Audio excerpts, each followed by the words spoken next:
ಅಂತಂದ್ರೆ ಒಂದ ಹಂತದಲ್ಲಿ ಅಂತಂದ್ರೆ ನಾವು ಹೇಳ್ಬೇಕಂದ್ರೆ ಕಾಂಪಿಟೇಟಿವ್ ಆಸ್ಪಿರೆಂಟಿನ ಹೇಳೋದು ಒಂದೇ, ಸಮಯ ವ್ಯರ್ಥ ಮಾಡೋರು ಯಾವತ್ತು ಕಾರಣಗಳನ್ನ ಹುಡುಕಾಡ್ತಾರ ಹೊರತು ಸಮಯನ ಯಾರು ಬಳಸ್ಕೋತಾರಲ್ಲ ಅವರು ಯಶಸ್ಸನ್ನ ಹುಡುಕಾಡ್ತಾರ, ಯಶಸ್ಸನ್ನ ಒಂದು ಸೃಷ್ಟಿನೇ ಮಾಡ್ತಾರ. ಹಂಗೆ ನಾವು ಇಂದು ಏನಾದ್ರೂ ಒಂದು ಪುಸ್ತಕದ ಮುಂದೆ ಕುಳಿತರೆ ನಾಳೆ ಅವನು ಪಕ್ಕಾ ಸಮಾಜದ ಮುಂದೆ ಗೌರವದಿಂದ ನಿಲ್ತಾನ, ಅದನ್ನ ಹೇಳ್ಬೋದು.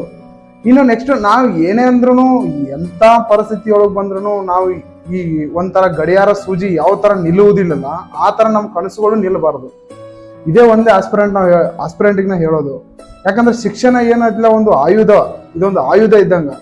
ಯಾಕಂದ್ರೆ ಸಮಯ ನನ್ನ ಶಕ್ತಿ, ನಿಮ್ಮ ಶಕ್ತಿ ಇದ್ರ ಇವೆರಡೂ ನಮ್ಗೆ ಯಶಸ್ಸಲ್ಲಿ ಪಕ್ಕಾ ಖಚಿತವಾಗಿ ನಾವು ಏನು ಮಾಡ್ಬೋದು, ಇದನ್ನ ಮಾಡ್ಬೋದು. ನೀವು 1 ಗಂಟೆ ಮೊಬೈಲನ್ನು ಕೊಟ್ರೆ ಮನರಂಜನೆ ಆಗ್ಬೋದು, ಅದೇ 1 ಗಂಟೆ ಓದಿ ಕೊಟ್ರೆ ನಿಮ್ಮ ಭವಿಷ್ಯನೇ ಸೃಷ್ಟಿ ಮಾಡ್ಬೋದು. ಇದು ನಾನು ಯಾಕಂದ್ರೆ ಆಸ್ಪಿರೆಂಟಿಗೆ ಹೇಳೋದು ಒಂದೇ, ಯಾಕಂದ್ರೆ ಸಮಯ ಕಡಿಮೆ ಇದೆ.